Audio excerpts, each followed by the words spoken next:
Boston, St. Patrick's Day weekend, 1990. While the city celebrated in the streets, two men dressed as police officers quietly approached a side door of the Isabella Stewart Gardner Museum. They rang the buzzer. The guard inside made a choice he would regret for the rest of his life. Minutes later, he and his partner were handcuffed, blindfolded, and dragged into the basement. By sunrise, 13 works of art, Rembrandts, a Vermeer, a Manet, priceless sketches, and even a Napoleonic relic were gone. This is the story of the billion-dollar art heist nobody solved.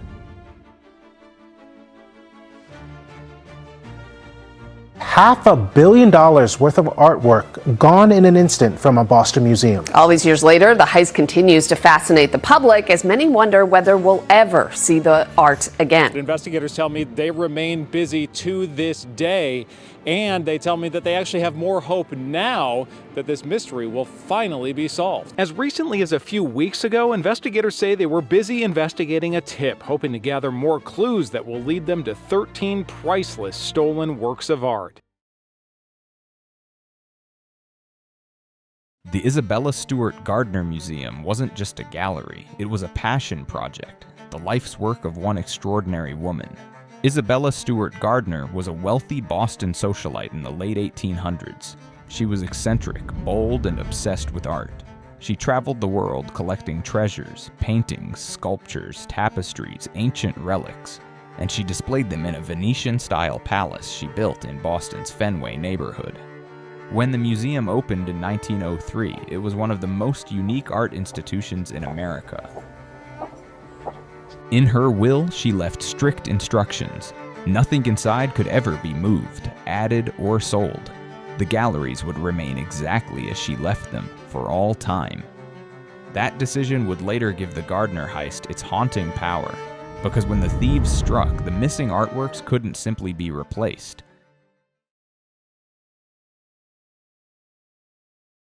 Fast forward to March 17, 1990. Boston was alive with St. Patrick's Day celebrations. The streets pulsed with parades, music, and crowds.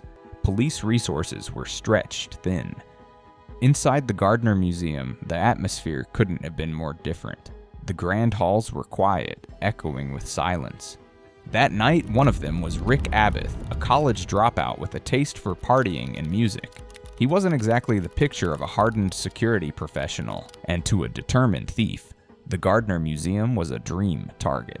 At 1:24 in the morning, a small hatchback car pulled up outside the side entrance. Two men dressed as Boston police officers stepped out. They wore fake mustaches, dark uniforms, and carried radios. They rang the buzzer. Through the intercom, they told Abbott they were responding to a disturbance. He made a fateful decision. He let them in. The moment the policemen entered, their ruse was over. They told Abbott he looked familiar and demanded he step away from the desk. Within seconds, he was handcuffed.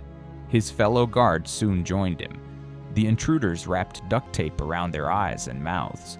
They dragged the guards into the basement, handcuffed them to pipes, and left them lying helpless on the cold floor. The thieves then began their work. For 81 minutes, they roamed through the museum, room by room, piece by piece. In the Dutch room, they slashed Rembrandts from their frames, leaving ragged edges behind. They took Christ in the Storm on the Sea of Galilee, the artist's only known seascape. They took a lady and gentleman in black, and a tiny etched self-portrait. Strangely, they ignored entire galleries of priceless works. They left Michelangelo sketches. They bypassed Titian's The Rape of Europa. They walked past countless treasures worth more than what they stole. At 2:45 in the morning, they returned to their car, loaded the loot, and vanished into the night. At 8:15 the next morning, the day guard arrived for his shift. He noticed the night desk was empty. After searching the museum, he made a chilling discovery. The two guards were bound in the basement. Police arrived quickly, but it was far too late. The world's most valuable art heist had just been pulled off in the heart of Boston. The FBI immediately launched an investigation, but from the start, there were problems.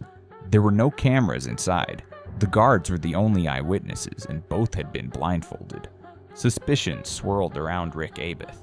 Why did he open the door so easily? Was he part of the inside job? Investigators grilled him, but no charges were ever filed, and to this day he maintains his innocence. The New York Times recently wrote in an article that suspicion immediately turned to Mr. Abath. City and federal investigators zeroed in on important details, like the coincidence of the thieves arriving so soon after the second guard had left to make the rounds. A video camera outside the museum showed Mr. Abath briefly opening a side door not long before the robbery occurred. As years passed, the Gardner heist became a puzzle with endless theories. Some believed the stolen art was meant as collateral in drug deals or mob negotiations. Others suggested it was shipped overseas, possibly to Ireland. Other theories from Reddit are circulating around the internet. Some are stating that the thieves knew the guard didn't really care and was really relaxed on security. They just figured out his routine. And he might have even talked them up at some point and never knew he was just feeding them info. Some also states that, could it have been a mob job? The FBI seems to think that's possible, theorizing that two local criminals with mob ties, George Reisfelder and Leonard DiMuzio, stole the art but died 1 year after the heist. The Boston Globe reported that DiMuzio was found shot to death in East Boston. Shortly after, Reisfelder died of an apparent cocaine overdose. The two were acquaintances of New England Mafia associate Carmelo Merlino. Merlino allegedly bragged to informants that he was going to recover the artwork and collect the reward. He was arrested in an unrelated 1999 sting and died in prison in 2005. Law enforcement offered him leniency if he could return the stolen art, but he was unable to ever produce any of the paintings.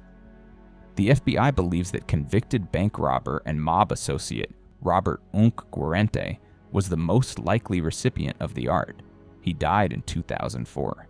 His wife allegedly told the FBI in 2010 that her husband confessed he gave 2 of the paintings to alleged Connecticut mobster Robert Gentile, now in his 80s.